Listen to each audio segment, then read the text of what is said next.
Mirë se erdhe në botën ku askush nuk është i pafajshëm. Sekrete shqiptare, vendi ku rrëfimet më të thella, më të ndaluara dhe më të pathëna të shqiptarëve marrin zë. Na bëni subscribe për histori të ndryshme.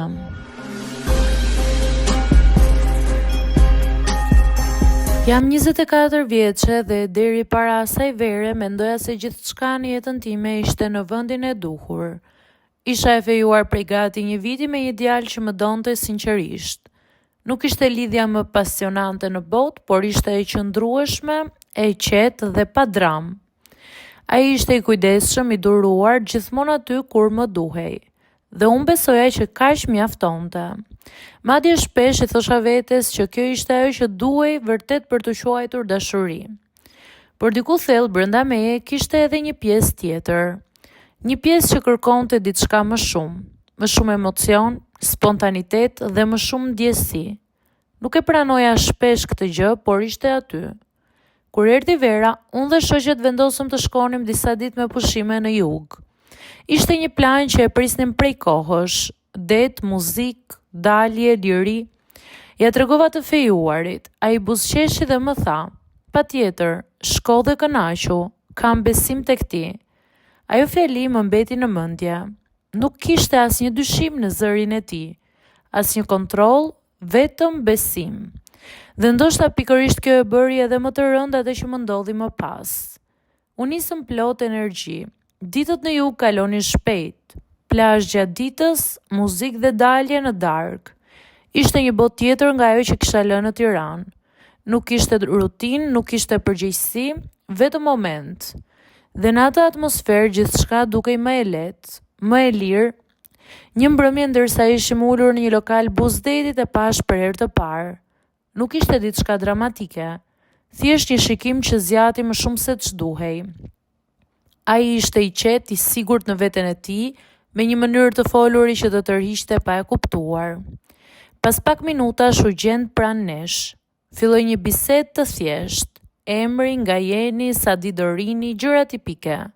Por diçka në mënyrën si ai fliste më bëri të ndihem krejt ndryshe. Më bëri të ndihem e vënre, e dëgjuar, e rëndësishme. Ditën tjetër e takova përsëri dhe pastaj përsëri. Pa e planifikuar, filluam të kalonim kohë bashk. Fillimisht në grup, pastaj vetëm. Nuk ishte diçka që e mendova gjatë. Thjesht ndodhi aty për aty.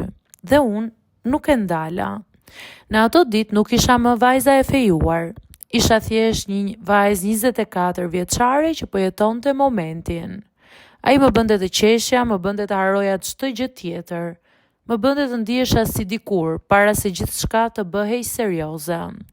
Dhe ndërkohë, mendimi për të fejuarin filloi të zbehej. Jo sepse nuk kishte më rëndësi, por sepse unë po zgjidhja të mos mendoja më për të. Një natë gjithçka kaloi kufirin. Ishte një moment ku e dija shumë mirë se çfarë po bëja.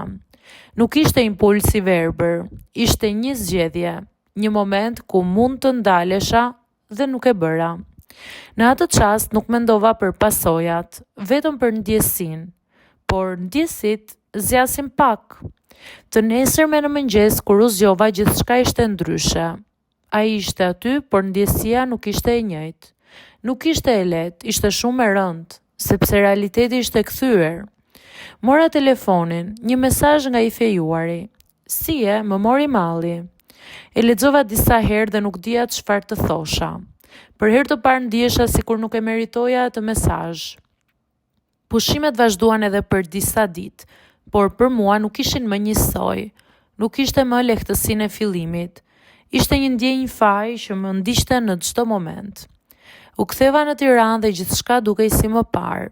E njëjta shtëpi, e njëjta rutinë, por unë nuk isha e njëjta. U takova me të fejuarin. Ai më përqafoi fort si gjithmonë. Më pyeti për pushimet, qeshi me historitë e mia dhe unë bëja sikur gjithçka ishte normale. Por brenda meje nuk ishte. Kishte diçka që ai nuk e dinte dhe ajo gjë më rëndonte çdo ditë. Ajo që ndodhi atë verë nuk ishte thjesht një gabim. Ishte një pasqyrë. Një moment që më tregoi një anë të vetes që nuk e njihja. Një anë që mund të shmangte përgjegjësinë, që mund të justifikonte veten me momentin. Sot kur e kujtoj nuk e shoh si një histori romantike, nuk e shoh si një aventurë vere, e shoh si një mësim të vështirë për besimin, për kufit, për veten. Besimi që dikush të jep është i brisht, dhe ndonjëherë mjafton një moment për ta thyer. Dhe pasi thyhet, asgjë nuk është më si më parë.